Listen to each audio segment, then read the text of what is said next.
Ang next na request ni Ate Indy ay si Kuromi. Wow! Kaya naman tara, another bento baon for Ate Indy. Mukhang mapapalaban tayo sa 1 week na Sanrio characters. Tapos na nga natin si Cinnamon Roll at ngayon naman si Kuromi daw. Nung una talaga, akala ko mahirap gawin si Kuromi pero madali lang din pala. Kaya sa mga mamis dyan, panoorin nyo to at baka mag-request na rin sa inyo mga kids.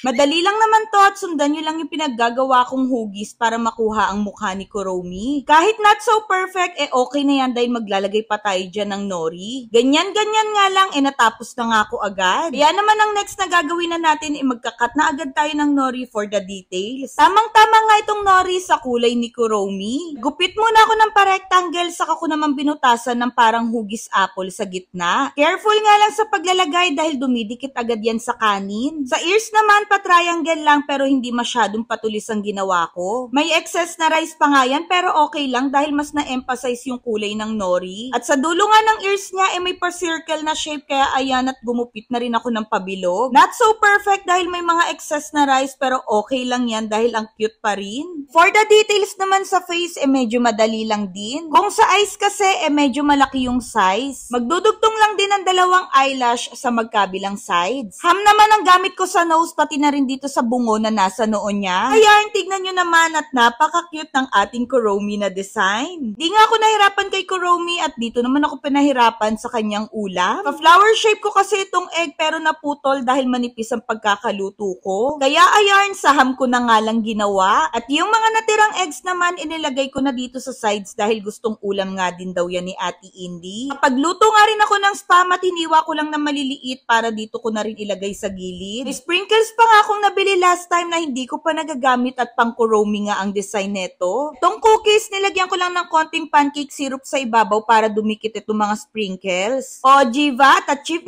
na natin itong Kuromi na bento baon. At syempre, hindi lang dapat maganda ang baon kundi healthy din kaya naglagay na rin ako dyan ng mango. At ang pampadagdag aesthetic ng baon na mga food pics. Mili lang ako ng may purple na kulay. O, Jiva, at sinong batang hindi makukitan kay Kuromi? For her breakfast naman, pinapili ko na nga lang siya sa aming stock. Mommy, ang cute! Kamukha niya talaga.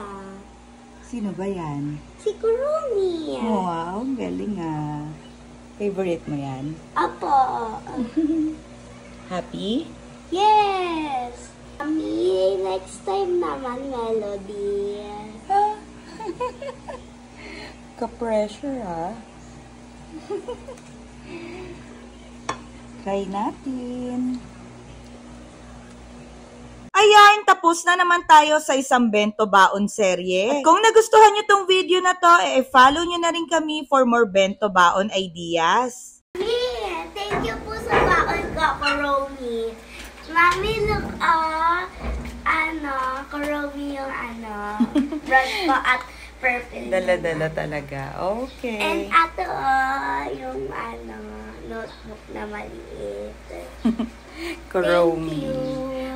Love you. Advance you. happy birthday. Thank you. Love it na. Love you. Love you. Kiss. Mwah. Ingat, ate. Apo, bye-bye. Bye-bye. Bye-bye. Ingat. Apo, bye-bye.